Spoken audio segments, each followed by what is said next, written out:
Erica Lee Garcia, so good to have you on the show. Looking forward to the chat. Thanks for coming on. Thank you so much. Let's give people just a quick introduction to who you are, what do you do, present day. Yeah, for sure. So I'm an engineer with a background in manufacturing who migrated over to the mining industry 20 years ago. And I specialize in helping mining companies build problem-solving cultures and getting the job done safer, easier, and better at the same time. So I specialize in quality approaches, Six Sigma and Lean. Depending on what the client needs, we build those internal functions for them, not just coming in and doing the improvement for them, but teaching them to fish, as it were. Can you take us back to the origin story of your business, Erica? When did you start consulting? Why did you start consulting? What was the impetus for you to go off on your own and become a consultant? So I had worked at the head office of a mining company for a few years, in the ivory tower, so to speak, in Toronto. And they said, you're doing great work, you're doing a really good job, but you don't have enough operations experience. So do you want to go to Nevada? Do you want to go to Australia? Or do you want to go to South America? So I put my hand up for South America and ended up going to Peru to do that same job supporting continuous improvement initiatives in the mines for a year. And that was an incredible experience, taught me so much. Uh, got my fluency the hard way, diving right into bilingualism and understanding different cultures and learning how the improvement translated linguistically and in other ways. And it was such a wonderful personal experience. And it put me in a little bit of a vulnerable career path. I stepped out of having a solid full time job because they replace you when you choose to go to South America. So when I came back, um, I was able to stick around and do some projects here and there. But when I left that position, I ended up realizing that there really isn't as much job security as you might think. Things can always change, can always have reorgs. And in the meantime, I just discovered this whole world of travel and having all these adventure opportunities. And I spent some time thinking about what I wanted to do in the next leg of my career. I did some volunteering. I found my problem solving brain went on vacation with me. So that was a really good aha that I still wanted to do what I was doing, the lean, the problem solving, engaging people, finding ways to make things more efficient. But I wanted to do it on my terms. So I hung up my own shingle about about a year after spending my severance package and realizing that I wanted to work. I wanted to keep doing the work that I loved so much, and I wanted the flexibility. So I started very open to whatever I could do. I thought, I know these skills are valuable. I was running the numbers on how much money we were saving for my past employer. And I know I'm good at what I do, so why not? I was sort of looking to prove myself, I guess, early on. And in those early days, I was really kind of up for whatever. I had a background in quality from my manufacturing days. I could facilitate risk assessments. I could do continuous improvement training. I sort of went where I was needed. I was very open, very flexible. So that was sort of where I started. That was the first 12 years of business, was being open to the opportunities that came.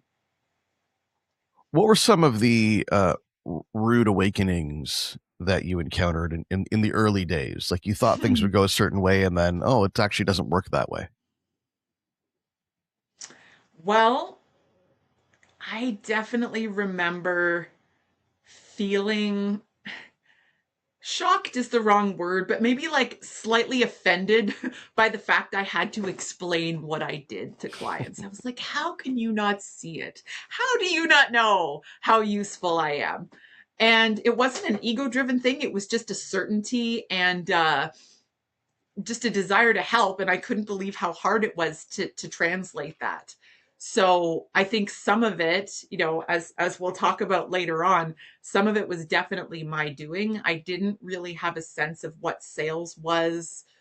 Marketing was kind of non-existent, and I was lucky because I had a good network, so I was able to get my first few consulting gigs through people that knew me, that, I really didn't need the marketing, and I didn't need to have a solid offer.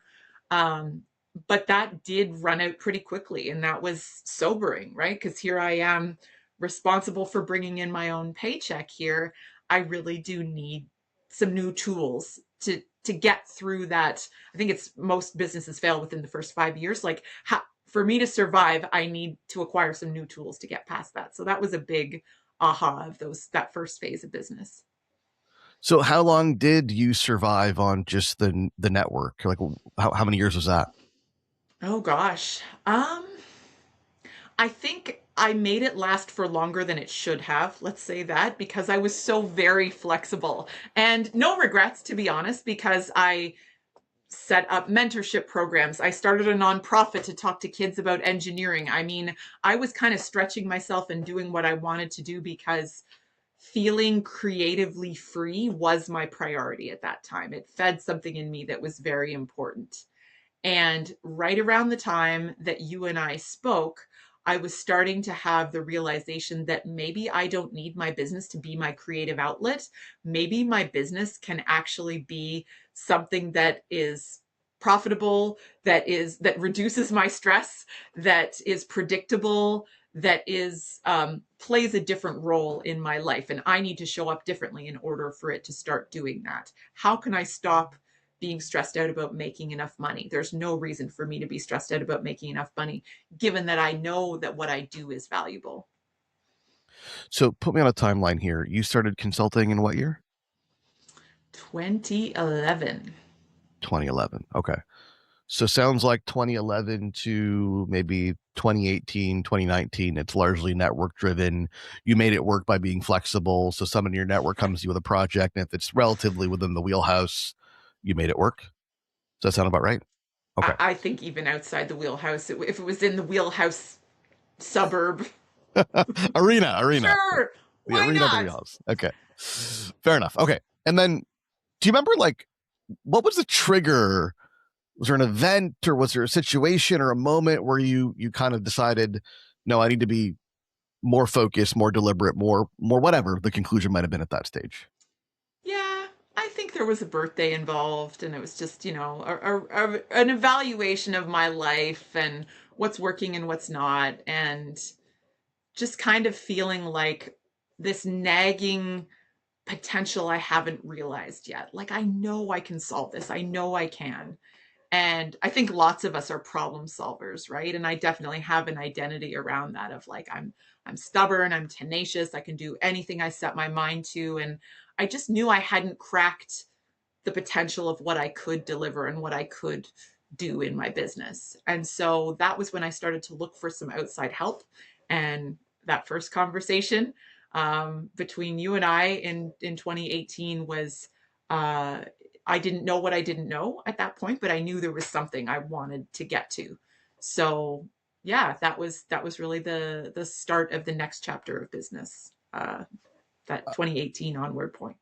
I'm really curious, like, how, and I know this is kind of hard to do, to go back 7 years and recall your mindset, but I'm curious how you thought about the problem at that stage. And on the one hand, you mentioned, you kind Mm-hmm. of decided that your business didn't need to serve your creative interests. Did you also think of it as, going outside of your warm network? Did you think of it as just growing revenue? Like, what were you trying to solve for in your mind at the time? I think, yeah, just making more money. I'd like to be less stressed out about money. I'd like to make more money. I had two kids at that point.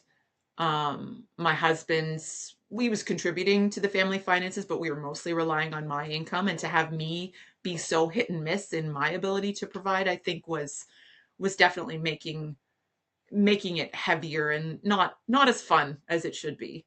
So I just had this sense. I'm like, I'm pretty sure I can earn more money. I think I can do that. So that was kind of the problem I was solving in 2018, in 2018's mind, is I want to break through this. And I had no idea really that what the answer was at that point, Okay. but I soon found out.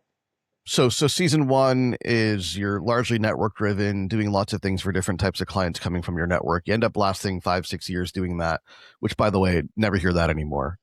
Back Oh. then, and folks lasted 5, 6 years, maybe more. Now it's like a year, maybe less. Um, just strictly relying on the network. Mhm. And then what characterizes the next phase? I mean, I had to go internal. I started to pay attention to mindset.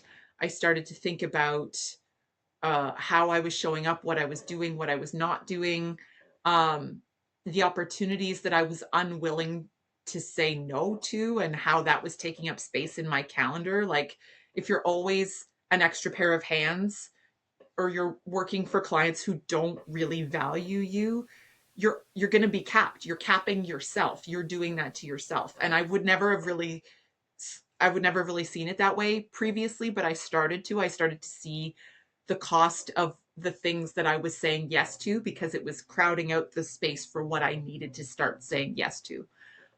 If that makes any sense. Like, it was saying yes to a future that I didn't yet know existed. So it was this very mind bending thing. But I think I trusted the theory, I trusted the process enough to start doing the outreach and start doing the homework.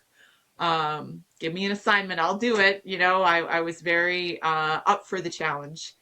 And pretty soon after I did the 90-day pipeline the first time, I got an amazing client. Was working with a mine site in Spain, was, leveraging my Spanish. And I actually got to take my family with me to site. It was 4 weeks on the ground and got some incredible results for the client. And it was shocking and exciting even to me to realize, like, oh, this is what this is like. This is what can happen.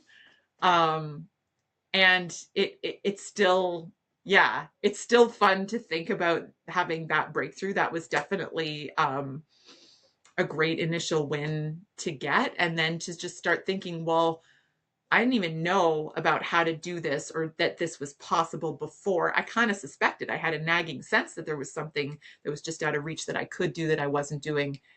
I wonder what else is out there. And it just spurred me on to keep looking and keep thinking and keep building. So within obviously the 90-day pipeline, one of the things that we forced you to do in this sense is pick a lane and narrow Yeah. your focus and narrow your positioning. Did you find that easy, difficult, intuitive, hard? Like, what was your experience in narrowing the focus? I mean, I'm pretty sure I gave you a very hard time about it back then. Yeah, I think I definitely, it's a little cringy to think back on now, but I think I was like, I can't be fenced in. I'm, a little bit of that, like, stubbornness. I'm special. I don't know, something like that. And when I think back on it, I think it was just fear. It was just wanting to protect myself, wanting to keep, I'm like, maximum options open equals maximum potential, right? I want to earn money. Why wouldn't I stay open to serving different industries? Why wouldn't I have different packages? But I think I was coachable enough to give it a shot.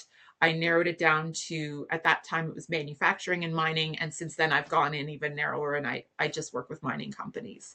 And making that leap of faith into saying, I'm going to narrow down my market. It feels restrictive, it feels scary, or it did for me. But it was the best and most productive thing that it could have done, because it means that when I meet my ideal client, they are recognizing me much more quickly and much more reliably than if I was trying to be this jack of all trades, helping out everybody. Um, Trying to keep my options open, seeming like I'm this very competent, confident professional, but actually really scared under the surface. I don't recall you being difficult, for the record, but That's you good. very well may have been. Maybe I So had my my temper tantrums in private. I don't know. But it was hard. It was hard. It was scary. And if there's anyone who's listening to this that is in that phase now, I think that would be one of my top pieces of advice, is like, yeah, it is scary, but do it anyway. so what was the fear more specifically? Was it the idea that if I narrow my focus, I'm turning away business from other sources. Is that the fear?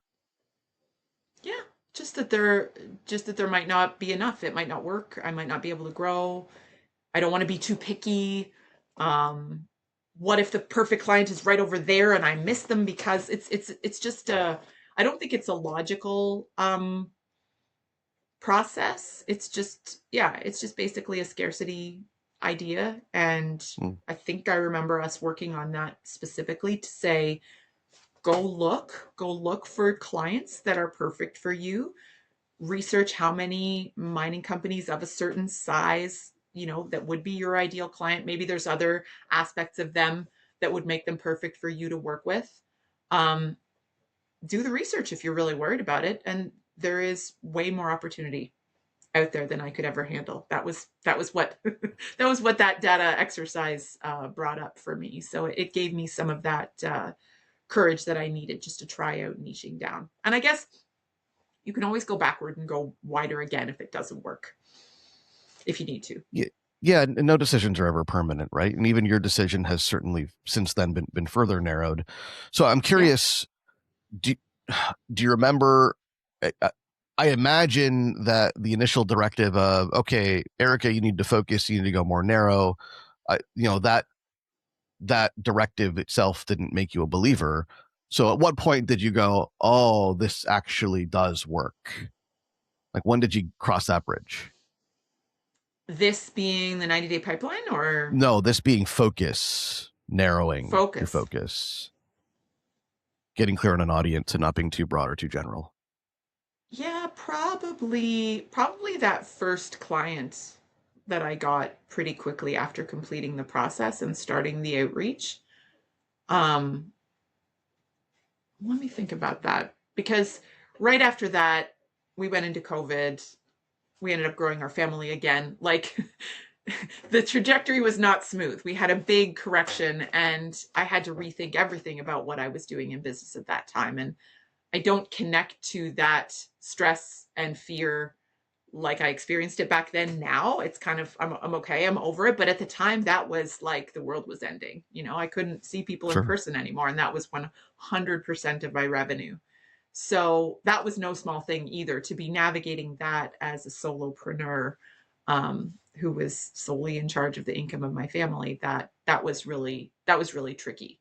So I probably was a believer during that time, that dip, and then coming out of it again and coming back and being willing to give it another shot and say, okay, maybe I can just double down on the fact that I've been living and working in mining for the last 20 years. I have credibility there. I have a track record there. I have a network there. And what if this was the thing that I dedicated the rest of my career to? And it's the decision has been really good to me. Yeah, and we're gonna come back to that in a second. I think it's really interesting that when scarcity rears its ugly head, which COVID for many people Mm, was the trigger of that. I think for somebody like you, where there was travel, you're going to the site, that's the impact of COVID on you was probably more pronounced than many other mm, consultants, and so that the more scarcity rears its ugly head, the harder it is to work up the courage to do things that maybe logically to be true but are scary, right? yeah. So I'm thinking back to the Spain client. Were they manufacturing? Were they mining? No, that was mining. Yeah. That was mining. Okay.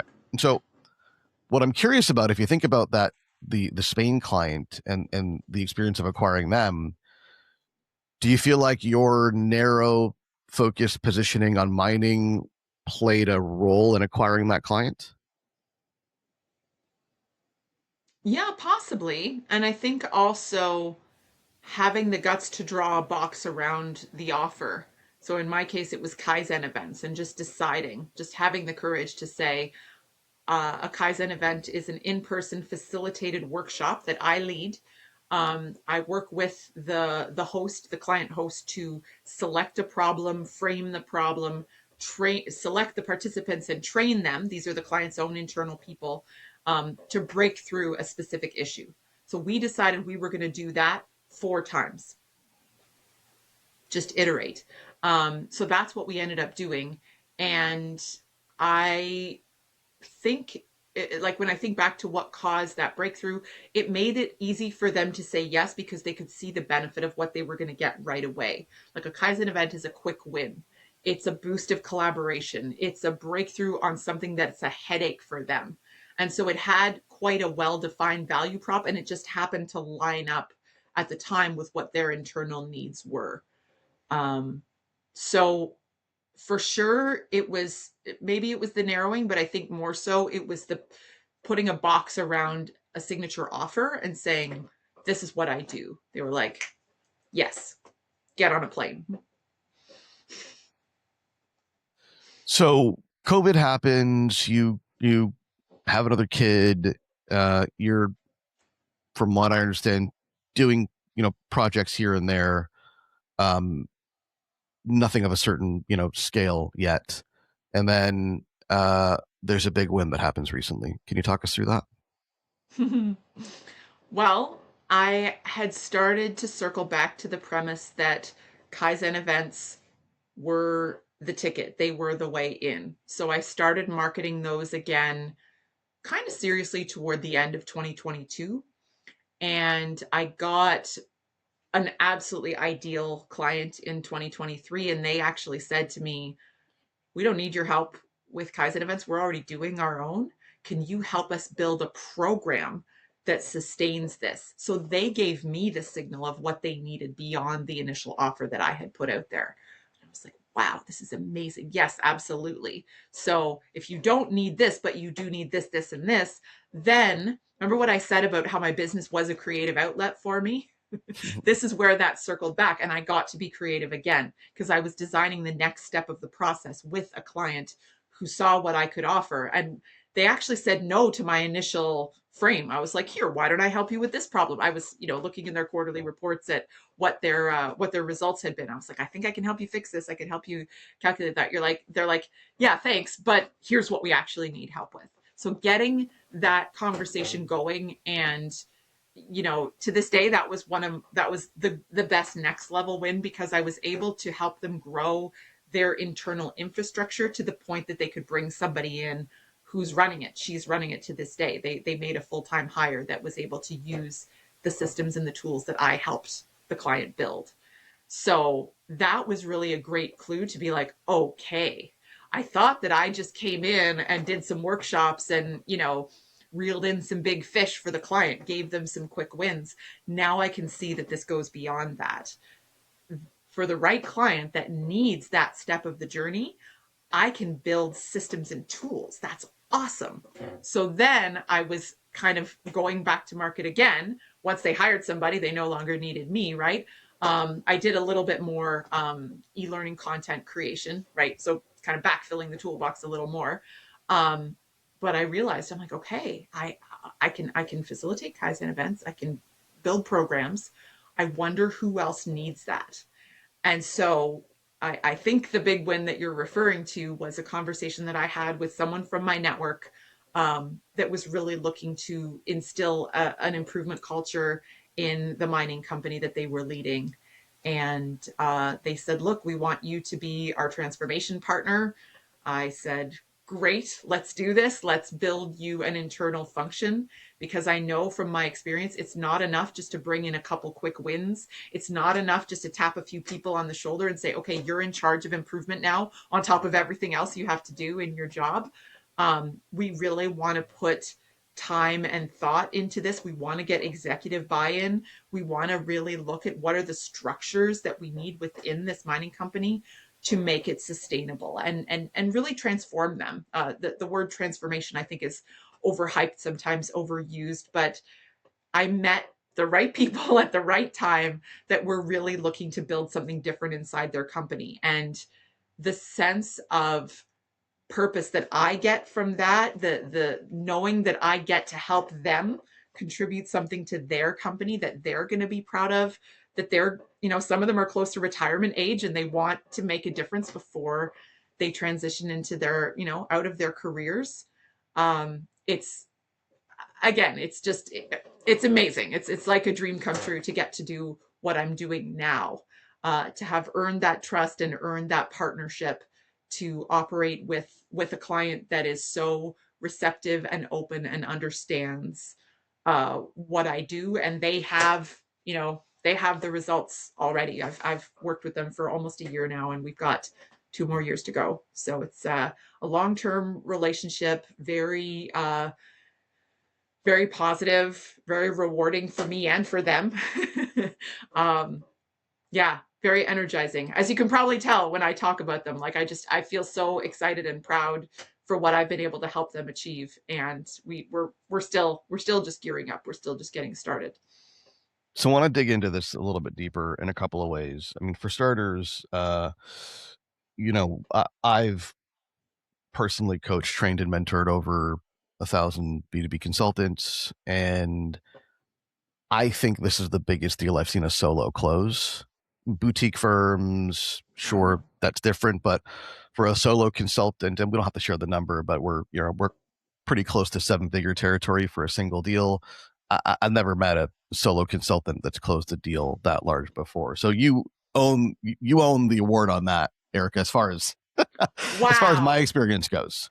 Okay, Well, which is really contrast cool. that with what I talked about earlier. I mean, this is what I thought I could do. And me being able to look at that and say, I own that. I'm proud of that. I'm proud of me. I'm proud of them for making the investment because I know they're getting it back 10x. It's really cool.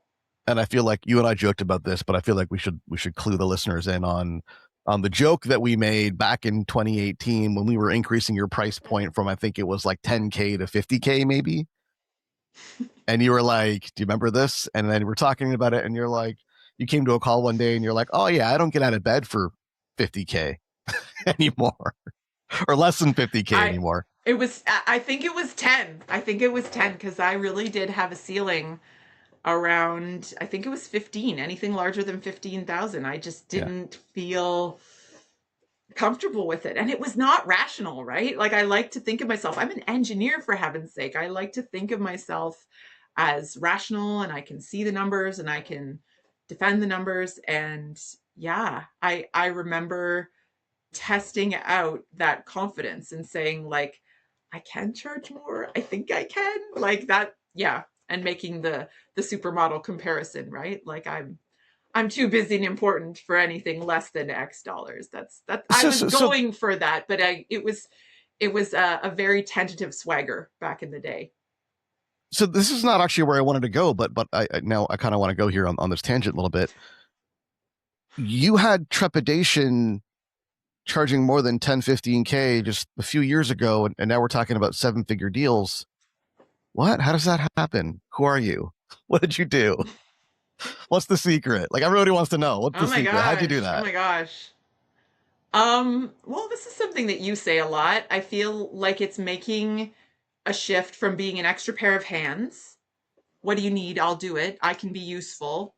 Like me, please. Pay me, please. Right? Coming from that, it's sort of a weaker position, right? And it's not anything that I think we mean to cultivate. It's maybe just a lack of polish or a lack of practice or a lack of intentionality. Um, and I think as engineers, I can speak for my profession in its entirety right now. We like to be useful. We like to be needed. So there's something really satisfying about that. And to a certain extent, it's not about the money anyway. We don't necessarily derive the highest reward, personal reward from that.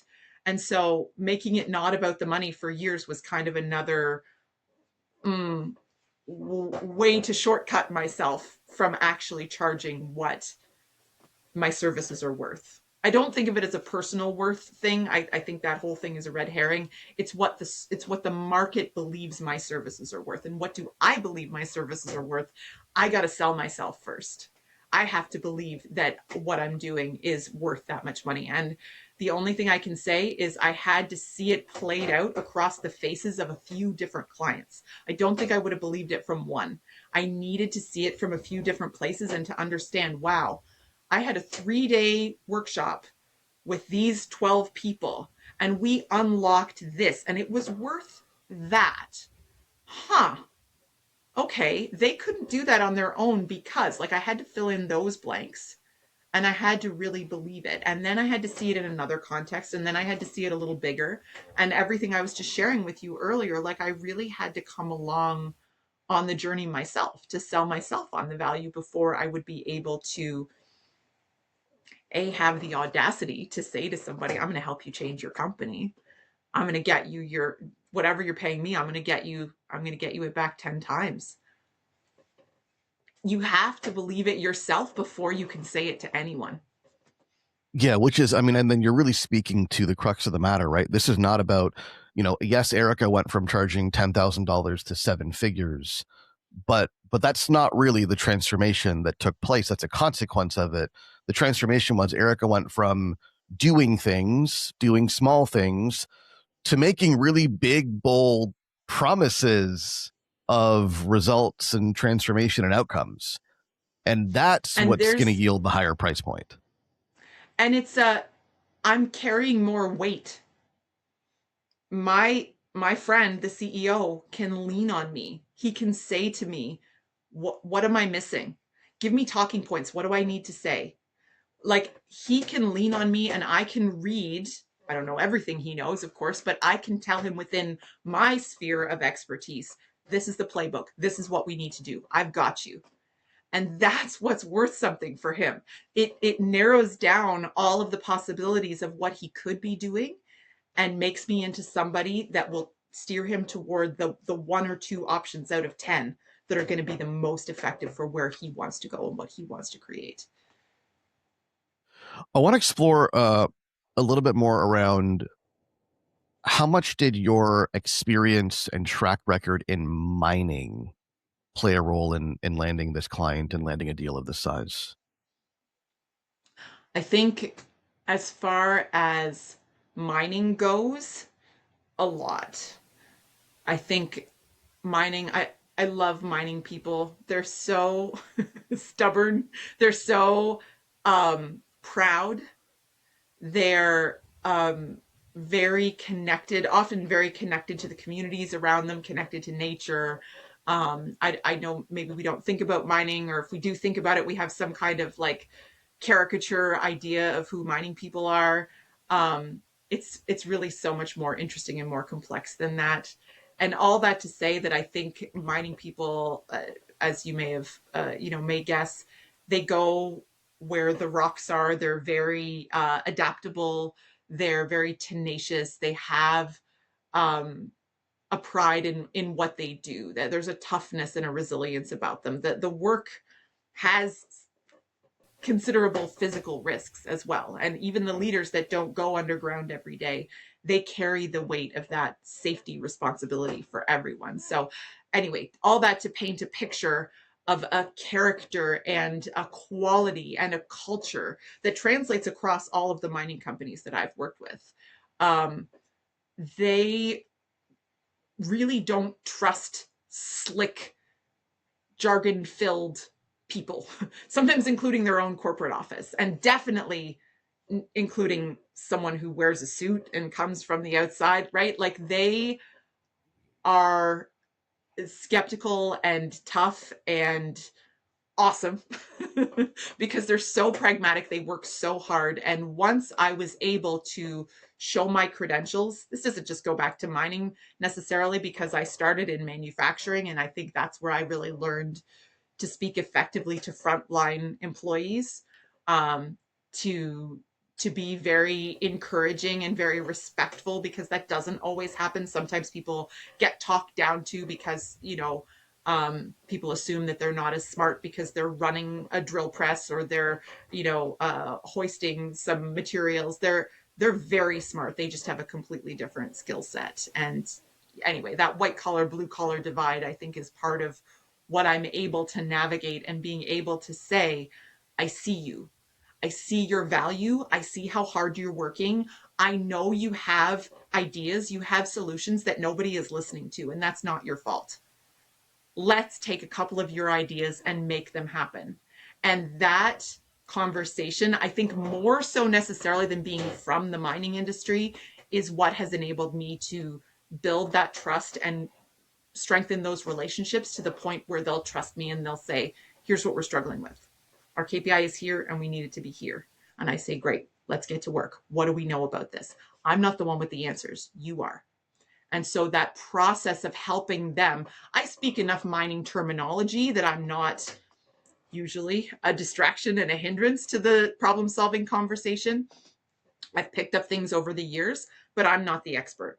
I'm not coming in to tell them what mining method they should be using. I'm not here to tell them which supplier is the best one for their needs, but I can help them find their way there, and I can get them there in a way that is quicker and really is an effective decision. That's a big part of what I do, and then helps them make that decision in a way that it transcends just what one person can do. It brings it out to the whole company. I mean, it So is sounds it to me, it sounds to me, and tell me if you think this is accurate or not. Both with this particular client, and then previously with the Spain client, it was probably your experience in mining probably gave you some credibility to come into the conversation, but then it was the nature of the offer and the value proposition that obviously cemented the deal and made the relationship make sense. Is that a fair statement? Yeah, I think so. I mean, I didn't have that much mining experience with the first few, so I needed to rely more heavily on, just being able to speak logically into what they needed. Um, it's always a little bit of a mystery to me, like what makes them say yes, what makes them say no. I think we'll never really know, right? But we can learn from the ones that do say yes and do show up. Like those relationships and the information that you get, the insights that you get, it's so special. Like I really feel so honored to do what I do. I feel very honored that they trust me with their time, their energy. I consider it sort of my part of the deal to show up and be the person that they need me to be every day. And I pull from all kinds of parts of myself. I read a self-development book and then I share that. I see a TED talk or I read a book and I share that with my clients. So I'm not necessarily just leveraging a mining background. But it certainly helps, right? It builds that trust. It says to them, like, yeah, okay, she's going to show up for us and she's going to get us somewhere that we want to go. Eric, a lot of folks in your position feel like they can't work with a certain type of client of a certain size because they only work with big firms. Mm. And my understanding is that you You're beat going to out a get me big in firm. trouble. Well, no one's listening. Don't worry. Tell me this, and feel free to share whatever you're comfortable sharing. Uh, why did this particular client choose to work with you and not a larger firm? I think, I mean, and this is by no means the only client that I've heard this from. Um, for mining specifically, there can be a mismatch with the way that big houses operate and what they really need. Um, how much trouble do I want to get into? I think some of what I've discovered that, my approach does fit their needs better than what a big house might do. Um, I'm very quick to praise what is working well and slower to suggest what needs to be done differently. I view it as my job first is to appraise and observe, not to come in with recommendations right away.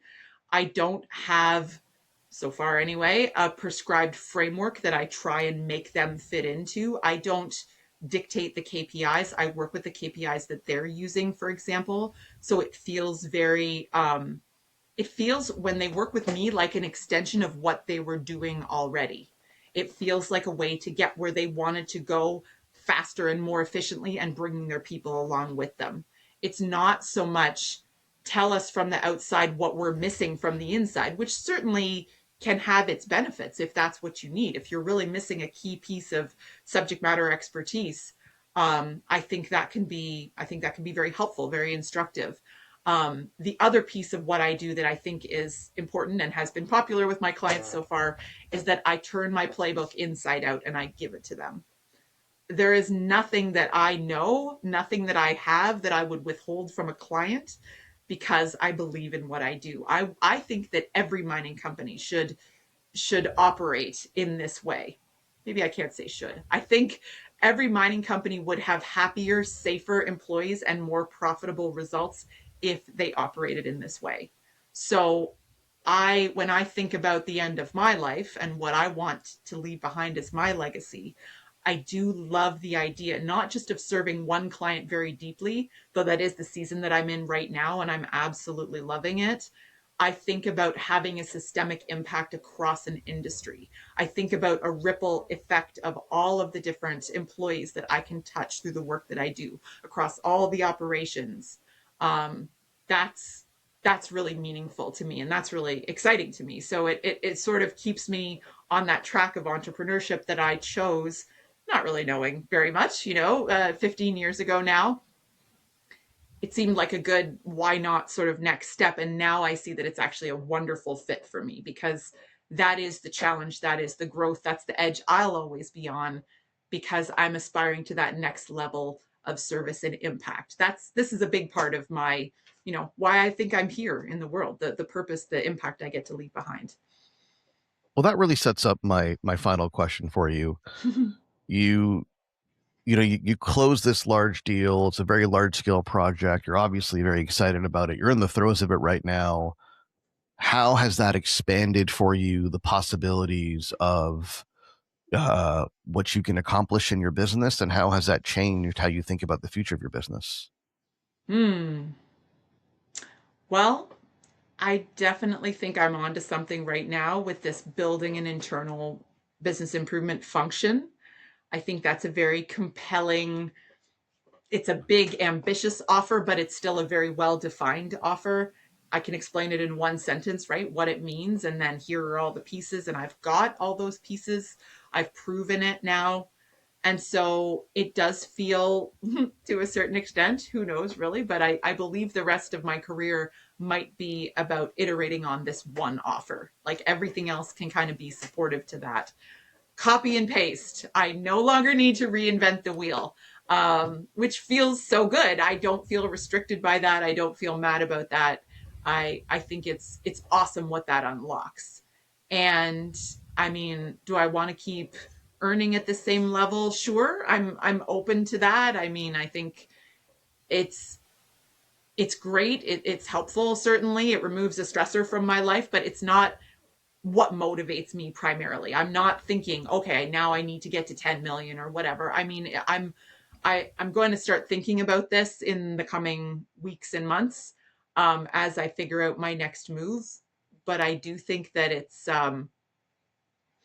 I feel like I've figured out something very valuable that I have to offer, and I'll figure out what to do with it next, how I'm going to polish it and refine it to unlock the next chapter. So I lied. That wasn't my last question. I've got another one. You mentioned something that's really interesting. This idea that, and I'm paraphrasing perhaps, but this idea that you found your lane, you found your Mm, focus, and that you I said that think doesn't feel so. limiting. Yeah. That's the word you use, right? It doesn't feel limiting. And Hmm. I want you to say more about this, because I've experienced this, and I've seen other clients experience it, where like you find your, this is my contribution, right? For me, it's obviously what I do. This is my Yeah. contribution. It is focused. It is limited. It is boxed in, and I love it. And I don't feel limited. I don't feel constrained. I don't feel like I need to be doing 10,000 other things. I feel in my element. And it sounds like you're like just at the beginning of that. Describe to Hmm. people why that's not limiting. So I think the fear that people have when they're not at Yeah. this stage is, oh no, I don't want to limit myself. It's kind of a paradox, right? Describe the feeling to me. Yeah. Why is it not limiting?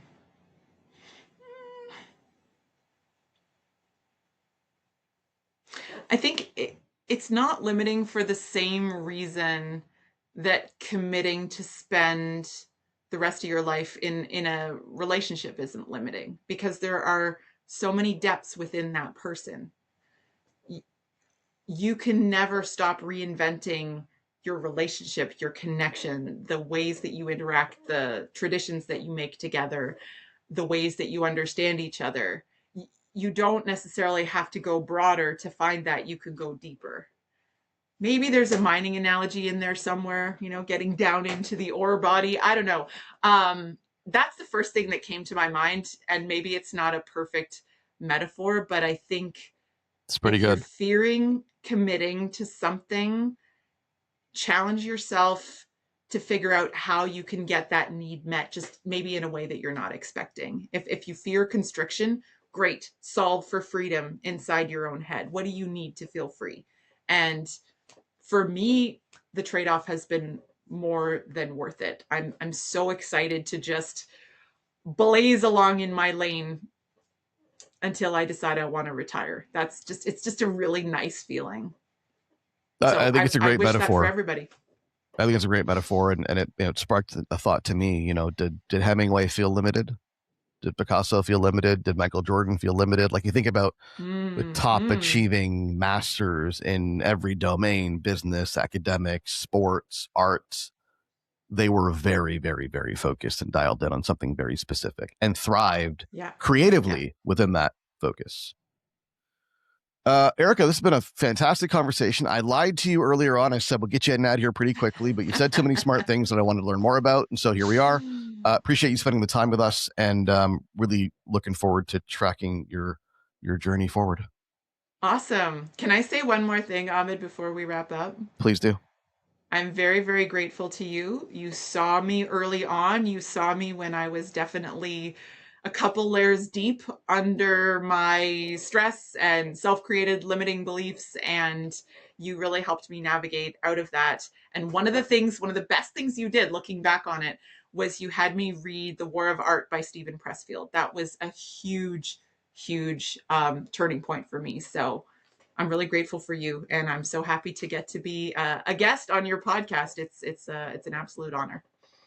Great book. My pleasure. And again, looking forward to seeing where you go next.